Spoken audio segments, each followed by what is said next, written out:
Hi, this is Dominique Wilkins, the author of the Priority Problems Collection, and you are listening to Jerry-Royce Live.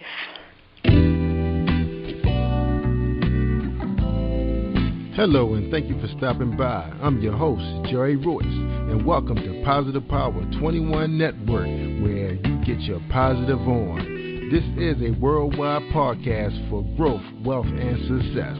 Thank you. Positive Power 21.org, Internet Radio.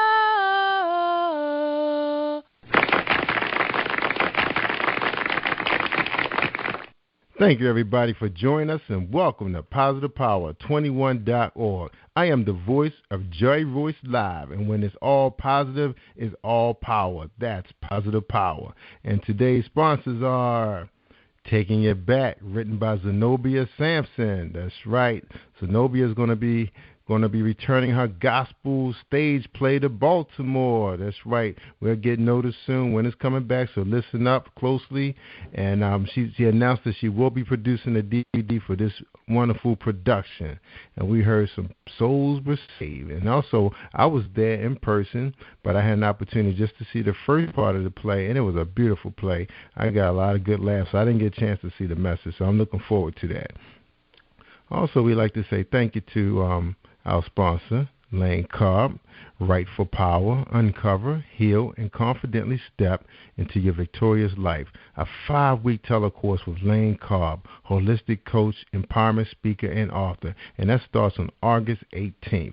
Do you know you have a story but don't know how to get it out? Are you a woman who wants more out of life, longing to express your authentic voice, or wanting to make your mark in the world?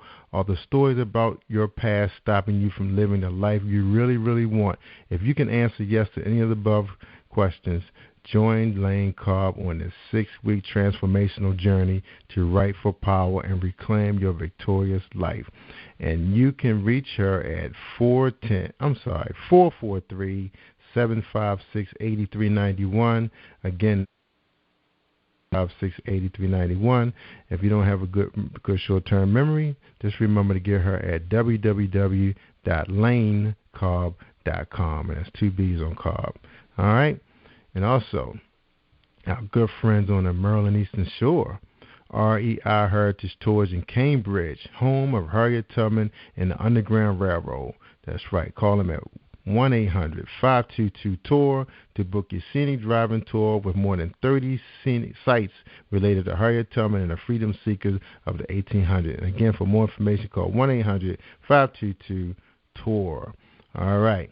Have you ever received good advice that you were unable to follow?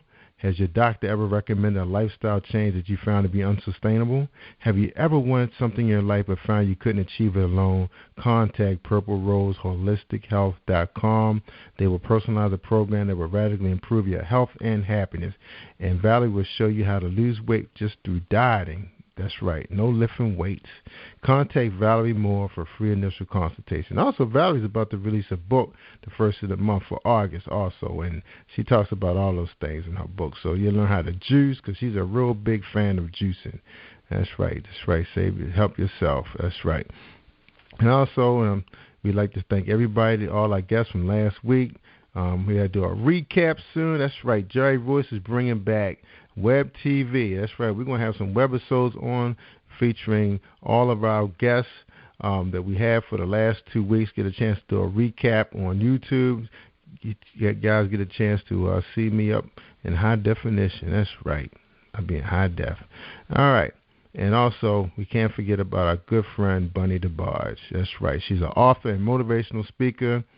She's releasing 2 books this fall, 2014. That's right, the Kept Ones, Volume 1 and 2. This is a definitive story of the DeBarge family captured in 2 volumes. From their spectacular rise to the top of the R&B music royalty, their fall from grace, and their re-emerging career. That's right, Bunny DeBarge is back. That's right. And you can check her out on Facebook and YouTube if you want to get some positive messages from her. All right, everybody. I forgot to ask Dominique, this is my special guest, Dominique, for her bio. And the one that's up here, I'm not even sure if this is hers, but we're going to have her come on here and talk all about herself. She's the author of several books. I heard they're well-written books. I heard she's a dynamic speaker, an exciting person to have on your show. So all you podcasters out there looking for some inspiration from an author, I heard she is the one to have on your show. Now, she does have several books that she just released. She has Friends First, Image is Everything, and the Priority Problems collection. Oh, okay. She must have a whole bunch more. And she got Sheldon. I guess I'm saying that, Sheldon. But we'll get her on, and she's going to tell us all about it. Dominique Wilkins, welcome to Jerry Royce Live. How are you doing tonight? I am wonderful, Jerry. Thank you so very much for having me. Oh, thank you for coming on. Now, I got to must tell you that when your promoter or your PR person, they call them these days, when she emailed me that Dominique Wilkins was coming on my show, you just don't know how excited I was, because I remember Jordan was my man, but I used to love to see Dominique try to stop him, man. I said, that dude got some guts, man. He going to make his mark. And I call him the Jordan stopper. But when she told me that it wasn't that Dominique, I was like, okay, that's good. And then she had to, because before she told me the person was 70 years old. Or maybe she said Dominique Wilkins, a basketball player, is 70 years old. Maybe she was saying that for fun. But anyway, I'm so happy to have you either way. So everything's good? Yes, sir. Yes, I am blessed and highly favored. Everything is wonderful. Amen, amen. And I was just glad you was here to share the prayer with me before the show, and because I could feel the spirit from you. Now, I didn't have an opportunity to get your bio. I don't know how I forgot about that. I guess that's just excitement. Can you tell the audience, the listening audience, your fans, something about yourself that nobody knows, and tell us what we need to know, and I'll kind of elaborate as you go on, okay? We'd love to hear something about you, all right? Well, something that nobody knows. Now, that's really hard because I'm a talker, and I'm an open book. People who talk a lot, we tend not to be able to hide anything. So I was told that people who talk a lot are either lying or they can't hide anything. So I'm quick to tell you that I don't know something. So obviously I'm not a liar. Not a purposeful liar.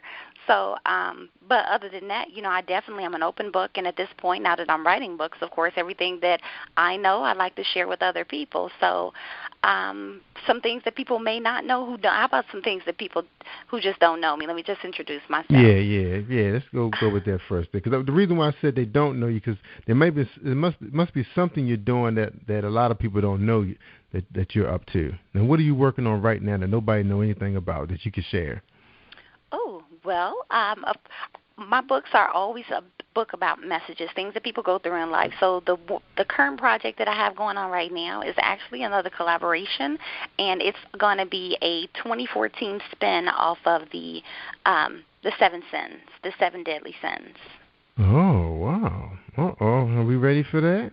I'm not sure, but we should because we're living it. All right. Now, I'm looking at something on your page. Are you a licensed cosmetologist? I am. I was in the salon for over 7 years, and that's another reason why I was hugging people there at that time. And, of course, I've heard so many different stories, so many terrible stories, because that's where we're trained as cosmetologists. We trained in therapy as well, in psychology. So I've heard so many things there, and I was able to hug people from that aspect. But now that I'm no longer in the salon, I'm using my books to try to reach out and hug people, whether it be virtually or even when I'm out in an event or so forth, because that's my thing. If you ever go on my website, you'll see that I'm always trying to reach out and hug somebody, because that is what we're lacking nowadays, love and hugs. That's right. All right, so you have a website up, so let's get the information from you right now while we're early in the production. So what's the name of your website, Dominique? My website is authordwilkinsgoodbooks.com. Goodbooks.com, okay. Now, it mentioned also on the page I was looking at, you are a mother of 5, is that right? Well, you know what? That is a collaborative effort. So that's the children that come from my womb as well as the ones that I married into. So my step babies as well. So not all 5 come out of my womb, but yes, 5 total. Yeah, and I bet you nobody knew that. Did everybody know that? Well, like I said, people who are my friends, I tend to talk about my 2 little ones because those are the ones that's actually in the house with me. The bigger ones, they're teenagers and they're gone, so you don't really get a chance to see them because they're always off onto something else. So I don't do a whole lot of talking about them because their lives are normally secretive. They don't ever want you to know what they're doing unless they're in trouble. Okay. All right. Let's stay in trouble. All right, so where you from? You got to tell me something. Now, hold on. You know what? I think I found something, Dominique. They say, right here is saying that you are married, the mother of 5 children. In the past year, you have written and self-published numerous of short stories and different themes that I hope that people enjoy and relate to. I am very proud of my reviews and I have received thus far. Okay, it was just a little write-up right there. It wasn't a whole lot. But it does say you were born in Chicago. Yes, sir, on the south side of Chicago. So unfortunately, that's yet another reason why I write the way I do. Because the south side of Chicago, if you've heard anything, it's at this point it's almost at the top of the level of the highest crime in the United States at this point. And they're talking about bringing in the National Guard, and it's almost unanimous at this point that everybody wants and thinks that that's what's necessary. So you got to know if the crime is that bad, that so is the morale, so is people's desires and their needs, and they definitely are just needy right now. They need God. They need something positive because there's absolutely very little of positivity going on in that location. Now, I know it's crime and drama all over the world, but you got to know in the south side of Chicago, it is impacted, and monkey see and monkey do, So if all you see around you is crime and infestation, there's a lot of people where they are just really, truly depressed. Children are just getting killed, the hand over fist. So it's definitely not to me, I've actually moved since then because to me, my son is a teenager, and at this point I felt like the only way he had a chance to live is for me to have moved. And so I was blessed to be able to get from out of there. But to me at this point, I look back and I feel like that is Sodom and Gomorrah. It is really not the place to be. And so that's why I write these stories. So if I don't reach anybody else but them and let them know, hey, you can make it. I got out. You can too. Because if you don't see someone who can do it, it's hard to actually be able to believe that you can do it too. So I like to project that image that I look like you and you can do this too. That's right. Amen. Now, are you still living in Chicago? No way. I have moved to I moved to Indiana, so I'm not far from them. But I promise you, I'm not under the gun at this point. So I'm really excited. I did not know that. Yes, I don't watch the news. See, during the summertime, I don't really watch the news, so that kind of stuff just pass over me. So I did not know that. So they're talking about enforcing like martial law or something like that. Yeah, bringing in the National Guard, bringing in the heavy artillery. I was just talking to my mom because moms never. If you're ever looking for somebody, look for their mom because she never moves. That's right. My mom is still in there, and she tells me every day. She calls me every day, checking on me as if I'm the one that's in trouble now, And so she always says, I'm so glad that you got out. I am so glad. I wish I could move too, but I'm glad that if anybody moved, I'm glad you took those kids and you guys got out. But she was just telling me that my brother, he's a correctional officer, and he was saying that there was a break-in. And in the break-in, some criminals broke into the train, some freight yard or what have you, and stole a truckload full of heavy guns, heavy artillery, and rifles and machine guns and so forth. So there's a lot of that. What do they have? But my question is, since they know Chicago is that bad, why are they even leaving parked trains or cargo in that area? They know it's going to happen.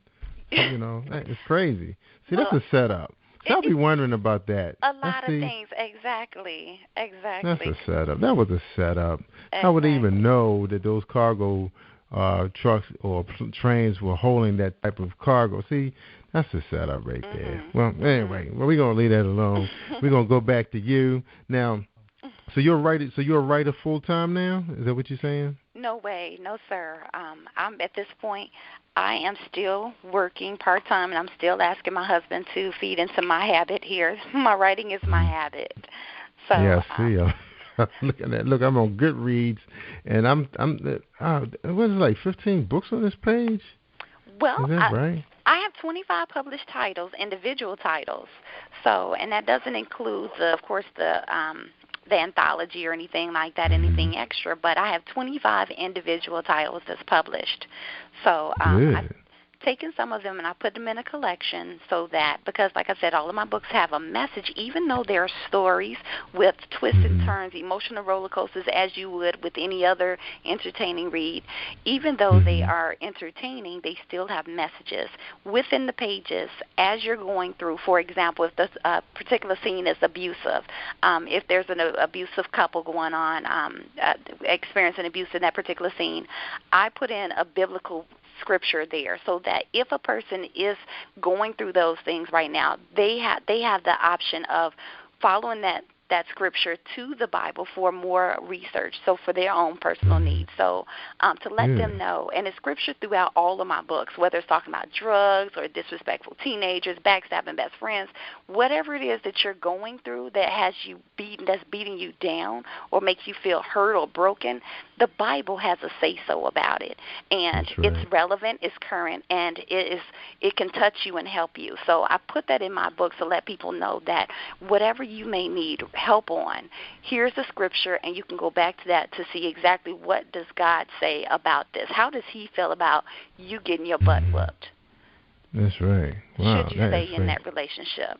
Yeah. Well, let's back a little bit, Dominique. Let's talk about you when you were in high school. What type of student were you in high school? Were you always, destined to help somebody, or get into their life and find how you can help them? What type of student were you then? No way, Jose. Teen? You know what? When I was in grammar school, I was actually I was one of the, I'll say like the top 5, and it was a predominantly white school, and it was one of those type of things where it was just maybe like a handful. You can count the black kids on one hand. So I was really excited that I was able to be in the top percentile of the class. And so when I graduated, I even got a medal from Bill Clinton, the sitting president at the time, for my accolades, and I was the student council president, and I had all of these credentials, and I was winning the speech competitions, essay competition. I have so many medals and trophies from grammar school, and then I was able to go on to high school. I went to Whitney Young, where Michelle Obama graduated from, and of course, in your high school years, when you get out and you get freedom, and then everything's just so different, I got acting a fool. So I didn't do so great in high school because I was so busy acting a fool. I played sports. I was on a basketball team, volleyball team, but I didn't do a whole lot of other people, a lot of things. Like when I got there, I had a great life growing up. Like I had 2-parent household, all 6 of us. I was the youngest of 6 kids, and both of my parents we all shared the same parents. We had there was no outside children or anything, and they were married the whole time. So I had a really great life. I have great memories, but sometimes when you give kids great lives, that's the ones that grow up and say, well, what else can I bring into my life and make it bad since you made it so good? Where's so the that's what I had to do. I had to bump my own head. So what happened? So you were in the streets a little bit? I was in the streets, and that's the reason why a lot of these things I am able to actually speak on. I'm able to actually tell somebody, like, hey, I'm not just telling you how you can be better and do better, but I'm telling you because I lived it. I can pull up my back and show you the whips on my back. I've been in a position where I had a guy put a gun in my face. So I'm not really. I can tell you exactly how it was to eat good, and then I can also show you how it was to not eat at all, or to barely. There's so many times on one hand I can count to say that I could have been killed, and the blessing is it only takes one time to actually kill a person. That's right. So what happened? You had left home for a while, and things just was rough for you? No way. I didn't actually leave home. No, I was too much of a punk to actually leave. I just stayed in the house, stayed in my parents' roof, pissing them off, doing all my dirt, not coming back home and being MIA and hanging with the people that I had no business hanging with, doing the things that, everything that your parents just don't want you to do, and they're just waiting on you. Go ahead. So where did the whips come from on your back? Well, that's my analogy to, as a slave, where, if you look at their backs and you see what they've been through by looking at the whips on their back, that was my analogy. So that wasn't really quote unquote. Oh, okay. I thought you had like a rough boyfriend, like a pimp. Yeah, I thought you had a pimp. No way, no. Or no. Chicago. Who knows? Good girls like to play with bad boys. No, you are absolutely right. But like I tell people sometimes, like some people can look at you and say, you know what? How can you tell me anything? You don't know what I've been through. But let me tell you how this goes. Even though I may not have been through what you've been through, and maybe you've been through utter hell, but you have to know that, for example, I've learned as a parent that I have a daughter, for example, with my two. I've got a daughter and a son, and my little one's at home with me. My daughter, she's very passive, and she's very sensitive. And my son, oh, my goodness, you can sit over there and throw him under the bus, and he'll get back up, and he'll say, I'm ready. That's all you got? So people have different personalities. What will break her back is not going to break his back, but it doesn't mean they can't both be broken. Everybody has a point, and so it's all about the point of brokenness, and it's not about who went through what you went through. The question is, did you meet your breaking point? And yes, I have been there. I've been down, and I've been back up, and I've seen broken, and I've also seen what God's favor, mercy, and grace has done for me. And that's what I'm telling people, that if He did it for me, He'll do it for the next person. Man, so you had near-death situations. I did. That's what happens when you're hanging in the street, and when you want that street life, you want the fast life, the money and the cars and all that other stuff. That's not free or fun or even safe. You've got to know that's exactly what's going to happen. You've got a story. There's something. One thing I found out is everybody has a story in their diary that they're not going to read out loud. They sure not. Now, let me ask you. Now, did you do drugs and drink? Alcohol and drugs. I drank. I didn't do any drugs. I smoked marijuana here and there because my baby's father, that's what he was doing. He was in Chicago, what we do is you either south side or you west side. Those were the two hood neighborhoods, were the hood type people, the ghetto type people.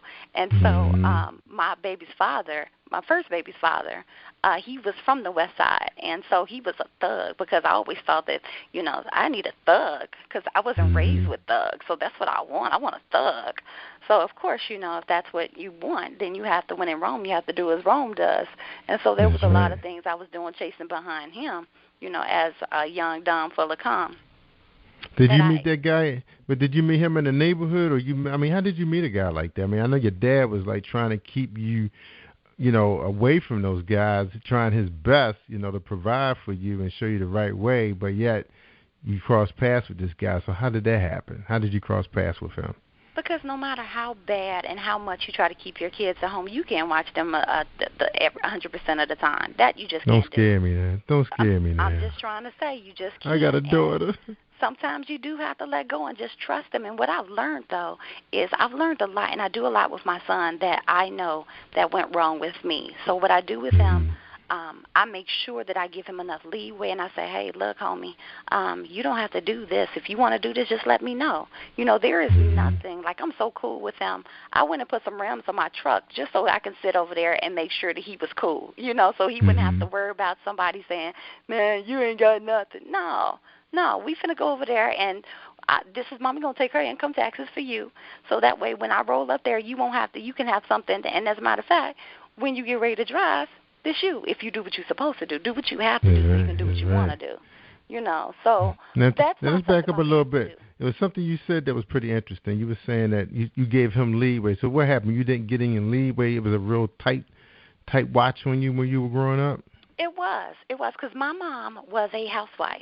So everything that she did, obviously she was there. My mother was a great mom. It was, like I said, it was 6 of us, and because it was 6 of us, she couldn't afford child care and so forth, so she stayed home, and she made sure she cooked 3 meals a day. She did all the washing, the drying. She just did everything. And every morning, my mother would comb my hair every day, and she would put these French braids in my hair every day. Before Alicia Keys made them cool, I had French braids. And so I was like, Mama, you care too much. Like, why can't I wear these ponytails like everybody else with the edges coming out? Like, why can't I be like everybody else? She was like, oh, no, because their parents don't comb their hair. I love you too much to let you go out there looking stupid and bald head. And I was like, but I want to look like some. But see, with my son, I don't do that to him. There are certain things that I let him do because I know he needs to fit in. I need to let him go out there and look ratchet sometimes, even though I may say, boy, you look stupid. Why are you wearing that? Like, I'll let him sag his pants just a little bit, but, I better not see your butt, though. Like certain, I'll give him a little leeway. And then certain things I'll say to him, and I won't just keep on pressing him with it. Like, when you leave out the house, if he go do it, I'll turn my head. But you're going to respect me while you're in this house, but I'm not going to tell him that, But how old is he now? My son is 15. Wow, that's the age you really don't know. Wow. He's reckless. He is very reckless, but I love him, and I tell him every day, baby, I love you.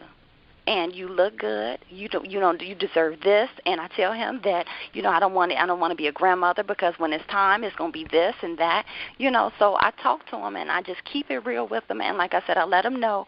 Like when it came time, I said, listen, I know you in that shower too long. I said, I know what you in there doing. If you're ready, I said, we can go get us a video. And I went to the store and I got a video for him because I know it's that time.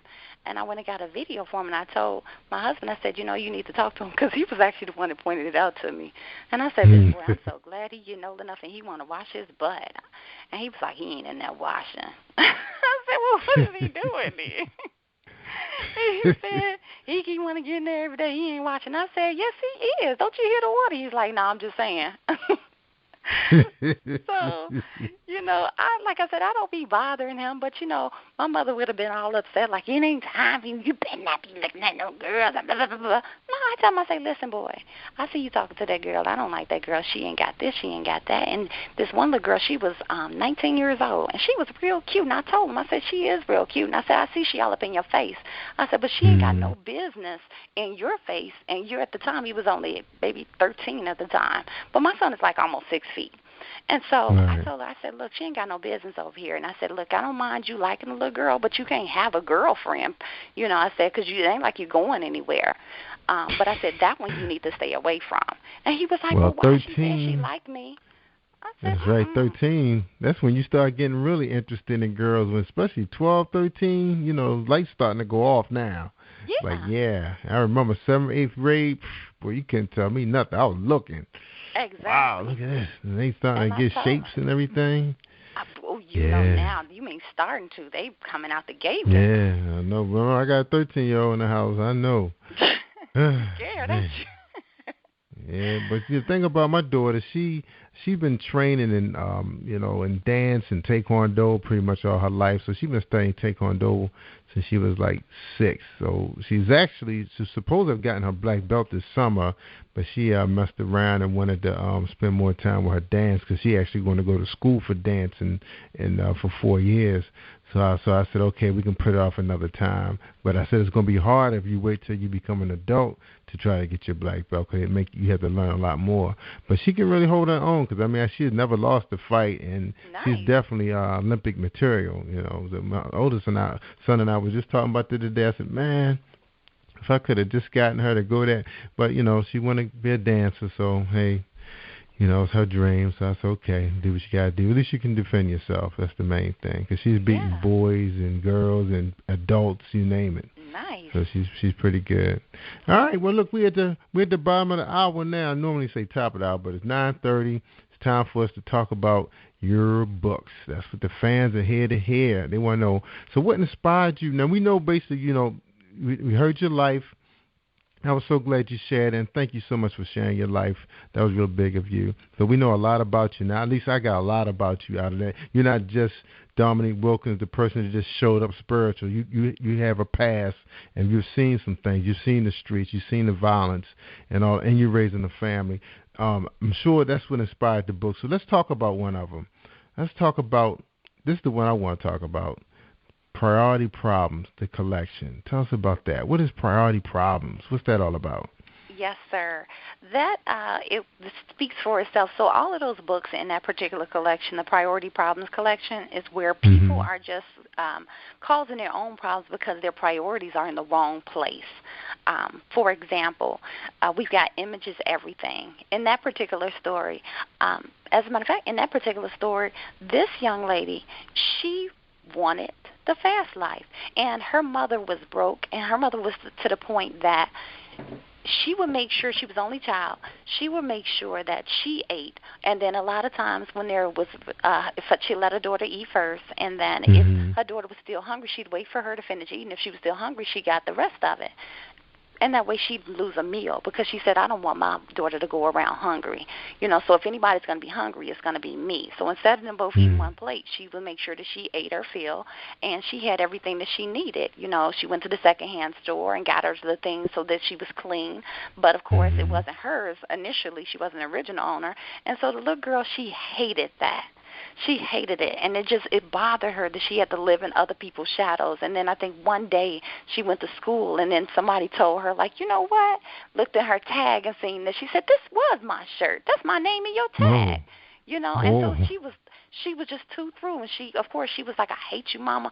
As soon as she got a chance, she met this guy in high school, and she was all over him because he was a drug dealer, and he had everything that she wanted, and he loved her because he felt like she was selfless. She wasn't doing anything to try to take him for his money. She just wanted to be with him, wanted to show him, like, look, I'm your ride or die chick. I'm the one that you want to be with. I'm for you. And so he appreciated that.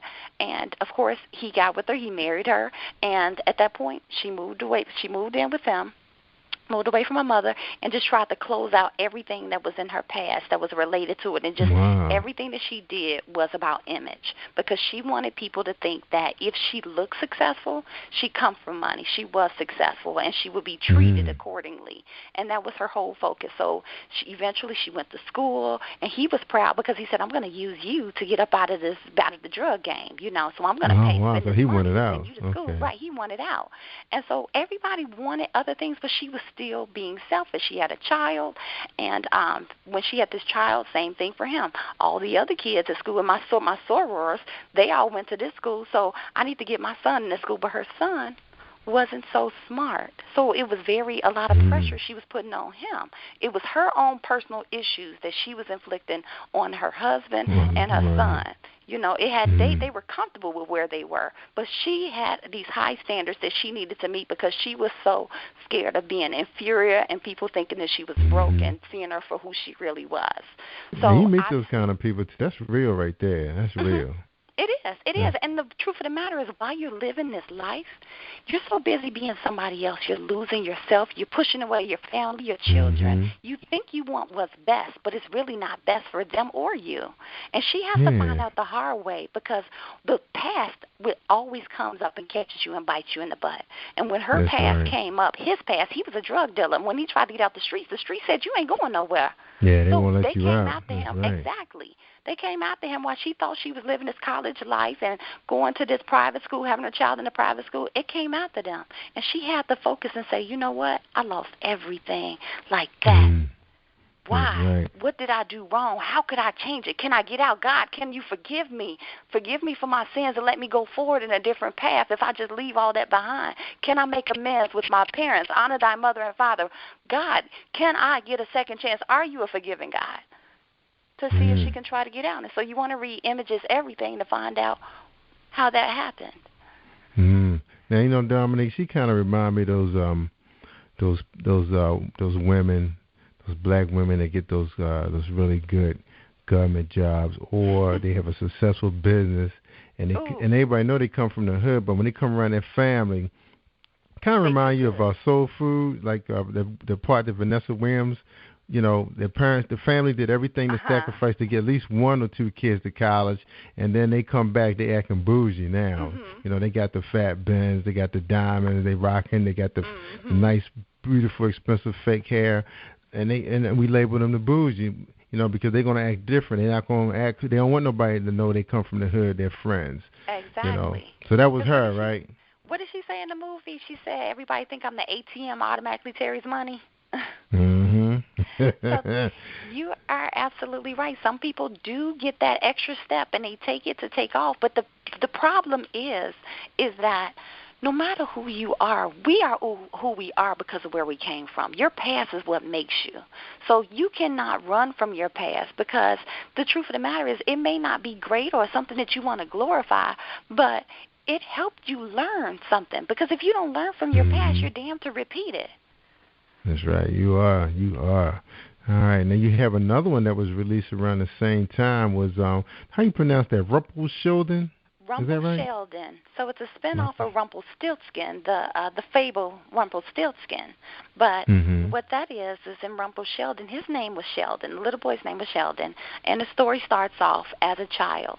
Now, if you remember back in kindergarten, preschool, and in that particular age bracket, if you remember, every time those kids left that classroom, whether it was to go to the bathroom or down the hall or wherever they went, they always held hands. Yeah, Sheldon That's right. was born with an extra digit on each hand, and his parents didn't know that they should or were able to cut it off. And so he actually had a full extended finger on each hand. So instead of having 10 fingers, he had 12. And the other children, when he would walk down and they would hold his hands at 5 years old, that he was bullied. Because little kids don't know not to say, what is that? Don't touch me. He's got 20 fingers. Like, it's not 20, but that's when it was the worst, because the kids will always have to hold hands, and nobody wants to hold his hand. And they always, so they start making up different things and say, you got the Sheldon touch, you got the Rumpelstiltskin touch. Because Rumpelstiltskin in the real story. Yeah, the touch. You remember the touch? If it wasn't the booger touch, he had his own touch. He was the Sheldon touch. I wish I could. I need to apologize to someone. If I ever see her, I might have to apologize, because I think I participated in a game called You Got the Judy Touch. The girl was from Trinidad, and she just was a little different than the other girls in the neighborhood. And so every day, whoever left the school with the Judy Touch still had it. And they be chasing you all day on the playground. Yeah, it was crazy. And it's all fun and games till the touch is named after you. I just thought about that last week. It's funny, you brought that up, because I was just thinking about that last week. I said, man, I wonder where she's at today. You need to find Judy and ask if she got married. Yeah, was she on Facebook or whatever? All right, look, I want to read one of your reviews. You have 2 5-stars. Guess they must be some fans of yours. Let's see what it say. You ready? An entertaining story with a twist. Listen to the audio version. Oh, you have an audio version? Yes, sir. All my books are. I'm trying to make it on all formats. And not like at this point, they are on every format. Anywhere you can buy books, they're available. Oh, all right. Well, I'm glad I read that then. Okay, we got a few minutes left. I listened to the audio version of this book, and I enjoyed it. Sheldon is a complex person who only looks out for himself. This is until he meets Ruby. Set over a few years, we see Sheldon go to extreme lengths to be with Ruby. I love the twist in the end. So he was. Now this the guy with the 12 fingers. Yes. How come he was only? Now she said he was only into himself. He only looked out for himself. How was that possible? He didn't care about having friends, or he made himself special. Well, what happens when people isolate you and they only come to you because they want something, they're not coming to you to befriend you, at that point he realized that, okay, so, and one thing about that is, let me take a step back. With the extra digits, that's actually real. A lot of people have that, and I found personally that anybody who has that extra growth, they tend to be gifted. And Sheldon, when the other kids found out that he was smart and he was good with his money, they would always come back to him and try to get his answers for homework and try to get loans and everything for snacks at the lunchroom and so forth. And so because he knew that that's the only reason why they would talk to him, he said, you know what, I'm going to use that against you.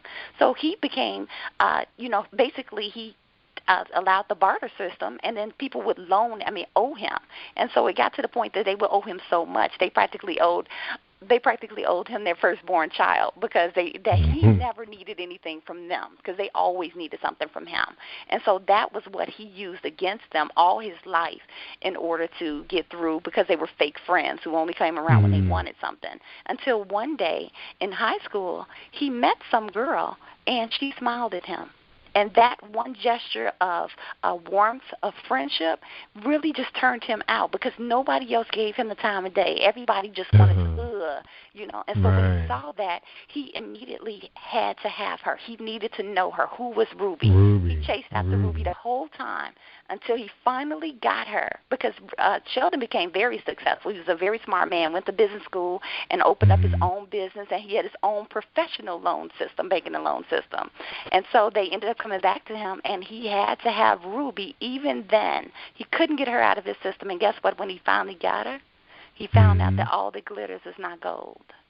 Wow. So Ruby. So now, with this guy, Robert Sheldon, so this one book take you from his what grade was that? Middle, high school? Kindergarten. And so that one book take you all the way through to his business life? Yeah, well, keep in mind, I write short stories, so I don't have to keep on dragging through all the tidbits and the details. I'll tell you, hey, this is this, and then we'll move on to this part. So you got to get one of my good books. Jerry, we got to get you up. Yeah, I gotta get a book. Yeah, I gotta get a book. And look, I found your bio also was out there too, man. See, ain't nobody tell me this stuff. You got about the author, got your biography. So if anybody out there want to know more about Dominique, you can go right to Amazon, type in Dominique Wilkins, and you'll see her editorial reviews about her and everything she's about. Now, you also the founder of a group called CAPS. What is that about? We got a few minutes. Tell me a little bit about CAPS.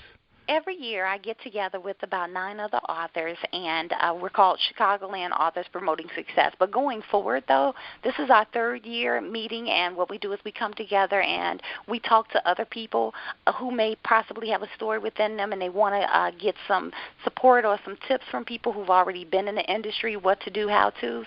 And then what we'll do is we spend the other half of the program actually talking to potential readers and sharing our sales and our works with them. So every year we get together with a different panel of authors in all different races, ages, and parts of the city to do that. But going forward, year 4, what I'm going to do is I think the Spirit has led me to change it from Chicagoland Authors Promoting Success to Christian Authors Promoting Success. So I definitely want to, as I evolve, do more of what I'm commanded and assigned to do. So that's what I'm going to start making a change. Same concept, but still it's going to be a different type of panel. Yeah, absolutely. And your bio tells us that you write under urban Christian fiction genre, and you pretty much relate to all situations: crime, low morale, drama.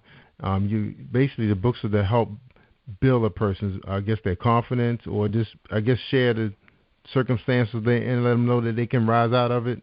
Basically, what's the mission of your writing? Can you tell us that, your mission? Again, it's to, like I said, since I'm not in the salon and I can't hug people personally, I want to be, and I've gotten it a lot, so it encourages me to keep going, to just know that I can reach somebody and connect with somebody and they say, I needed that. For somebody to come back and say, you know what, you motivated me. Or somebody to come back and say, I am so glad you were here. I'm so glad that you're talking to me, because I do motivational speaking as well. And I come out to the book clubs and I talk to people and I just let them know it's real. God is real. And I just want them to see how relevant he is in our lives. And if we just, whatever your situation is, if you just call on him and tell the devil to flee, it's really not that hard. It's really that simple. So that's what I do. And going forward, I just want to be able to reach more people. I'm trying to use these different books to try to reach more people, men, women, young, old, whoever. I've got reviews from Romania. And all of my books, if you've noticed, I have seals on my book, 5-star seals from Reader's Favorite.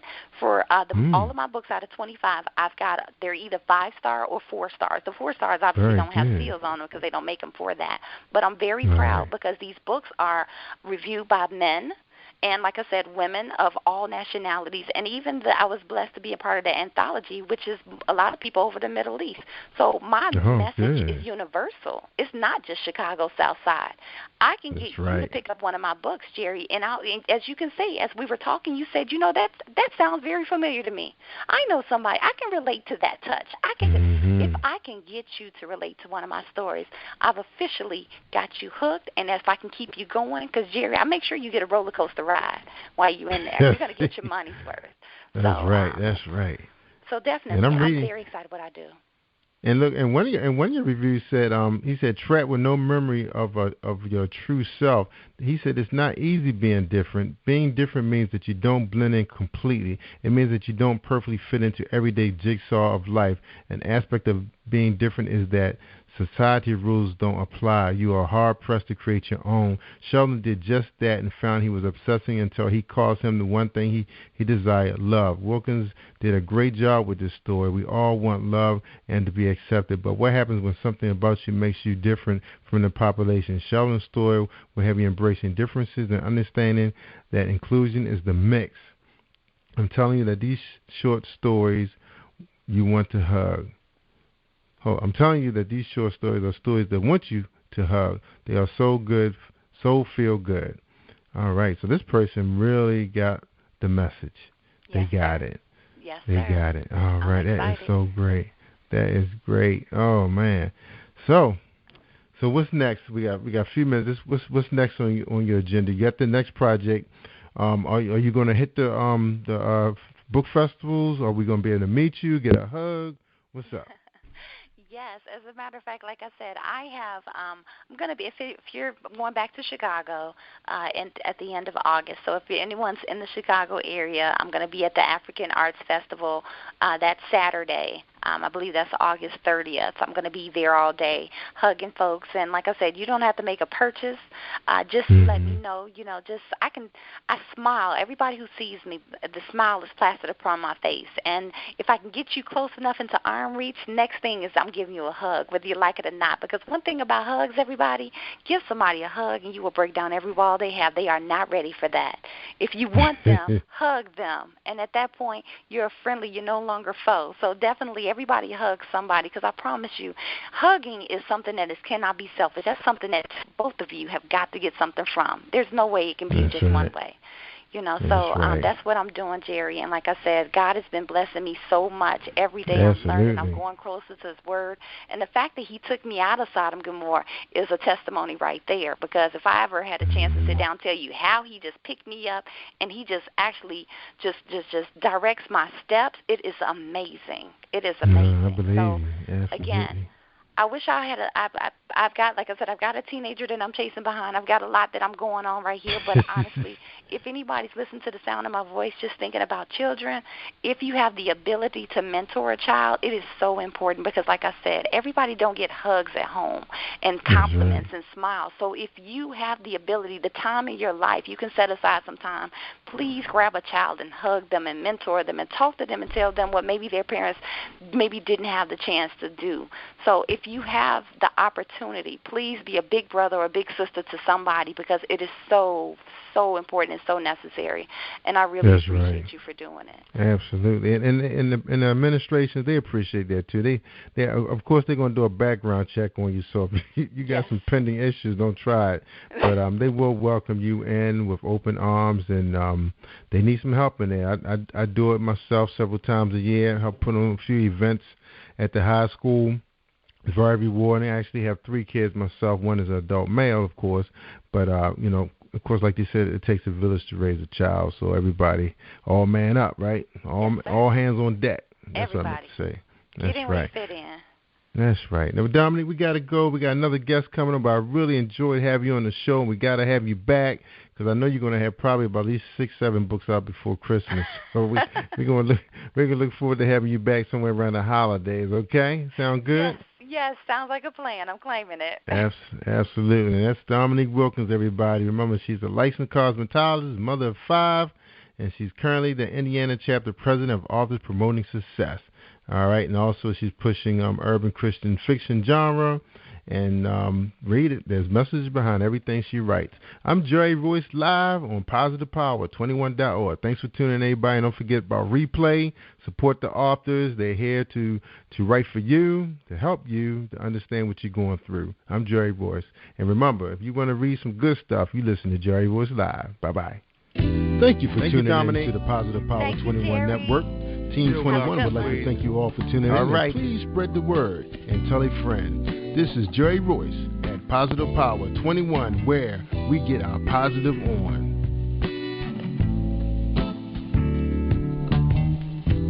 Positive Power 21.